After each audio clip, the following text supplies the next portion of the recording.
Michael Sonde Lebiriba Simai Belsil now singing from the District Police की Michael Degi Pausel Pudun Luxury Madudi Hokiba July Taritara Matoi in Singani Kudmanga Jiribamgi Deputy Commissioner Sri Krishna Kumar IAS na Topo Order Magi Matungin na Soroki Oyeta Government gi Lamda Sajamna Ladiba Dukan Singh Natagana any structure item Singh Isa na Kangna Lakadoriba Tarikta Taraga Nipan Ipung Hogi Mamang the Lopo Pinabagi Damakta Nixing Jari Karigumba Makata na Lokok to Batula Bataraba Aduga Government na Bakulapa eviction program da Damna Daba Korosing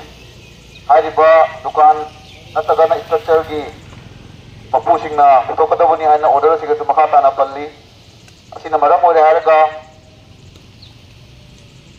Lakadaw di ba tarik taraga di pan di pungahumbogi mamangda